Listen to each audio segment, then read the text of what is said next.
नमस्कार दोस्तों, स्वागत है आपका भक्ति मंत्र में। दोस्तों, महाशिवरात्रि सनातन धर्म का एक प्रमुख त्योहार है।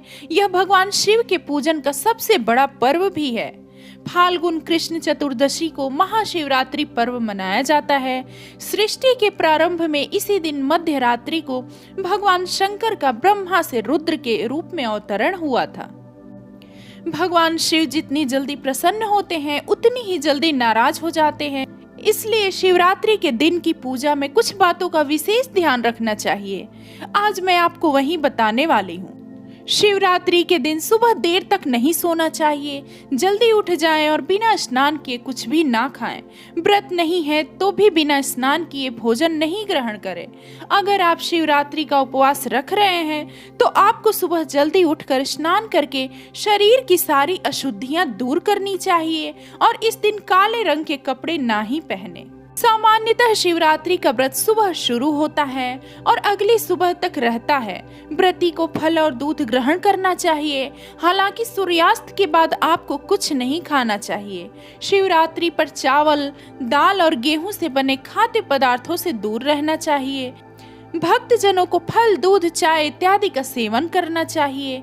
भक्तजनों को शिवलिंग पर चढ़ाए जाने वाले प्रसाद को ग्रहण नहीं करना चाहिए, क्योंकि इससे दुर्भाग्य आता है और ऐसा करने से धन हानि और बीमारियां भी हो सकती हैं। शिवरात्रि पर भक्तों को सोने के बजाय जागरण करना चाहिए। रात्रि जागरण के समय भगवान शिव के भजन और आरती गाना चाहिए। व्रत को अगली सुबह स्नान के बाद प्रसाद ग्रहण करके और भगवान शिव को तिलक लगाकर तोड़ा जाना चाहिए। शिवलिंग पर कभी भी तुलसी की पत्ती नहीं चढ़ाना चाहिए। शिवलिंग पर दूध चढ़ाने से पहले यह ध्यान रखें कि यह पैकेट का दूध न हो और हमेशा शिवलिंग पर ठंडा शुद्ध दूध ही चढ़ाएं। अभिषेक हमेशा ऐसे पात्र से करना चाहिए जो सोना, चांदी या कांसे से बना हो। अभिषेक के लिए कभी भी स्टील, प्लास्टिक के बर्तनों का प्रयोग नहीं करना चाहिए।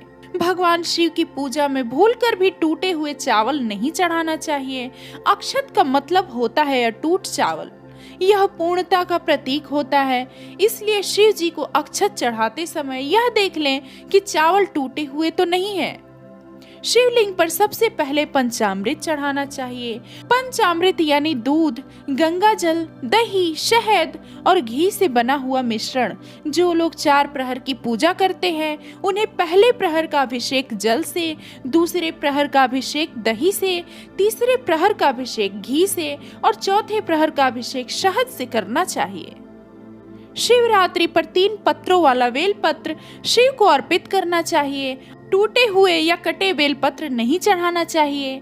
भगवान शिव को दूध, गुलाब जल, चंदन, दही, शहद, घी, चीनी और जल का प्रयोग करते हुए तिलक लगाएं। भोलेनाथ को वैसे तो कई फल अर्पित किए जा सकते हैं, लेकिन शिवरात्रि पर बेर जरूर अर्पित करें, क्योंकि बेर को चिरकाल का प्रतीक माना जाता है। शिवलिंग या भगवान शिव की मूर्ति पर केवल सफेद रंग के ही फूल चढ़ाना चाहिए, क्योंकि भोलेनाथ को सफेद रंग के फूल बहुत ही प्रिय हैं। भगवान शिव को भूलकर भी केतकी और चंपा के फूल नहीं चढ़ाइए। इन फूलों को भगवान शिव ने शापित किया था। केतकी का फूल सफेद होने के बाद भी भोलेनाथ की पूजा में नहीं चढ़ाना चाहिए।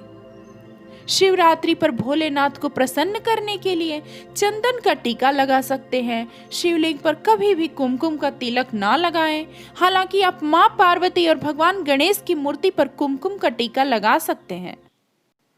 तो दोस्तों, आज की जानकारी से आप समझ गए होंगे कि भगवान शिव की पूजा हमें किस प्रकार करना है और क्या नहीं करना है। दोस्तों, उम्मीद करती हूँ आपको ये जानकारी जरूर अच्छी लगी होगी। आप अपने विचार कमेंट में जरूर बताएं। आपकी मनोकामना जरूर पूरी होगी, यही भगवान शिव से प्रार्थना है। ओम नमः शिवाय।